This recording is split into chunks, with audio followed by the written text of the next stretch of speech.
Assalamualaikum warahmatullahi wabarakatuh. Perkenalkan, nama saya Nurul Mujang Utami dari kelas 12 IPA 3 yang akan mempresentasikan hasil evolusi biologi.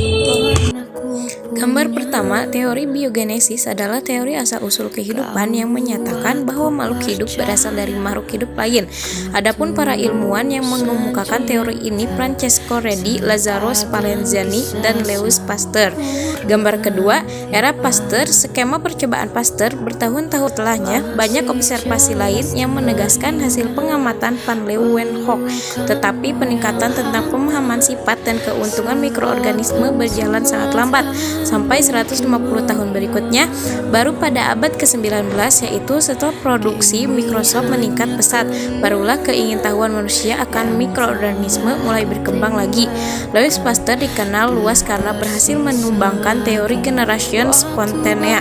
Organisme hidup terjadi begitu saja. Percobaan Pasteur menggunakan kaldu yang disterilkan dan labu leher angsa membuktikan tentang adanya mikroorganisme. Gambar ketiga, Stanley Miller pada tahun 1952 sampai 1953 melakukan sebuah eksperimen sangat terkenal dan sangat penting yang disebut Stanley-Urey eksperimen.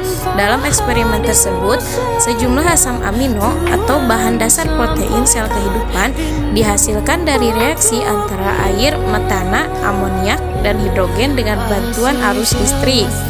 Gambar keempat, teori Epolois Larmec, Jean Baptiste Larmec 1744 sampai 1824 berpendapat bahwa evolusi terjadi karena makhluk hidup beradaptasi dengan lingkungannya.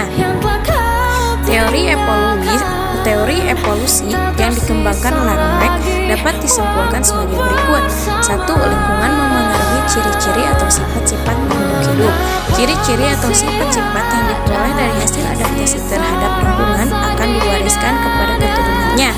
2. Adanya prinsip use and disuse, digunakan dan tidak digunakan, yaitu organ atau bagian tubuh yang digunakan untuk beradaptasi dengan lingkungannya akan berkembang dengan baik sehingga menjadi lebih kuat dan besar, sedangkan bagian tubuh yang tidak digunakan akan mengalami kemunduran sehingga menyusut atau mengecil.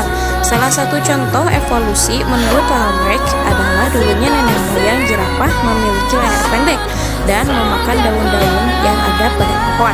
Agar dapat mencapai daun-daun yang terletak pada pohon tinggi, jerapah berleher pendek harus menegangkan dan memanjangkan lehernya sehingga ukuran lehernya semakin panjang. Akhirnya sifat leher panjang diwariskan kepada keturunan dan proses ini berlanjut sehingga sekarang semua jerapah memiliki leher panjang. Sekian hasil presentasi saya. Mohon maaf bila ada kesalahan. Wassalamualaikum warahmatullahi wabarakatuh.